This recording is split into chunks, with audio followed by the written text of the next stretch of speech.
కేశవాయ నమః, నారాయణాయ నమః, గోవిందాయ నమః, కృష్ణాయ నమః, క్షారవనాథాయ నమః, అచ్యుతాయ నమః, జనార్దనాయ మోపేంద్రాయ హరే నమః, శ్రీకృష్ణాయ నమః. ప్రణవస్వతి సిద్ధతమవత్యాం సుందరాదేవి నామ్యాః పుత్రస్య మోక్షజ్ఞ తారక రామ తేజ మోక్షజ్ఞ తారక రామ తేజ నామధేయస్య సహ కుటుంబానాం తథా సహ కుటుంబానాం క్షేమసారయిష్యే. మీరు వచ్చినప్పుడల్లా అలంకారం ఉంటుంది. ఈసారి విశేషం ఏమంటే శంకు చక్రాలు ఉన్నాయి ప్రతిమకు. అది వైష్ణవత్వ చిహ్నం అన్నమాట. తర్వాత సౌగంధిగా రెండు పైన ఒకటి కింద ఒకటి ఉన్నాయి కదా, అది సౌగంధిక. దానికి మించి ఈ ప్రతిమలో విశేషం ఏమంటే ఇక్కడ ఒక వానరుడు ఒక కన్ను తినే ఒక దృశ్యం కనిపిస్తుంది ఇక్కడ. అదేంటంటే రామాయణంలో మనకు వస్తుంది. సీతాదేవిని అపహరించుకొని వెళ్ళిన తర్వాత కావున ఆంజనేయ స్వామిని దక్షిణ దిక్కుకు పంపిస్తారు. దక్షిణ దిక్కుకు వెళ్ళి సీతాదేవిని చూసుకోవాలి. భార్గవాయ నమః, రాఘవాయ నమః, కృష్ణాయ నమః.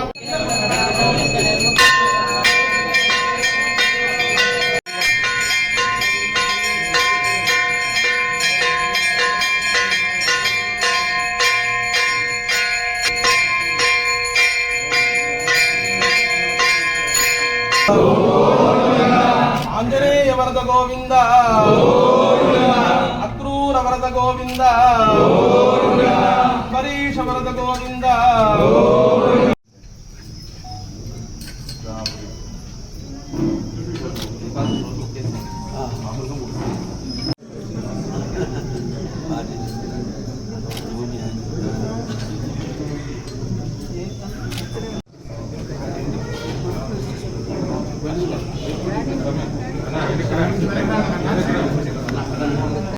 ేమ దేవహీతం యదాయూః ద్రవిణోదా ద్రవీణసస్తురస్య ద్రవిణోదా దేవేంద్రియే ప్రతిష్టతి సుమంగళీ ప్రియం వదోరిమా సమేతపశ సౌభాగ్యమస్మే దత్తాయాదా స్వం విపరేతన దీర్ఘసౌమంగళ్యాభివృద్ధిరస్తు.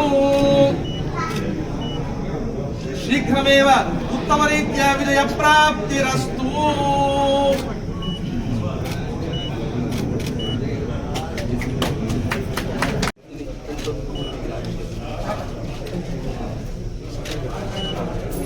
తస్మాదస్య ప్రదాత శాంతిం ప్రయచ్చమే. శ్రీకృష్ణార్పణమస్తు.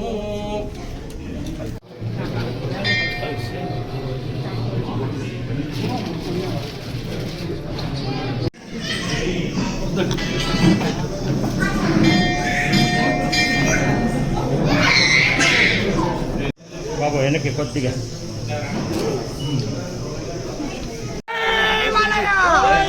సరేనా సరే.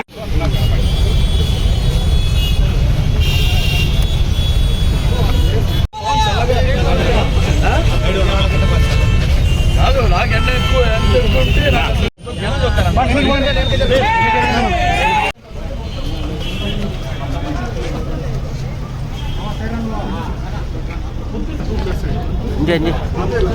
వెనక్కి వెనువా నువ్వు కొద్ది సైడ్ రా, మకం కనిపిస్తాను వెనక్కి పప్ప.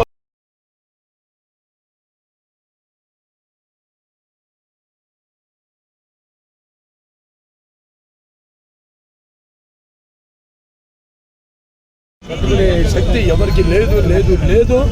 తప్పకుండా ఇంకా అవకాశం ఇస్తే బ్రహ్మాండంగా నియోజకవర్గాన్ని మొత్తం ఇంకా బాగా చేస్తాను అని తెలియజేసుకుంటూ చేస్తాను.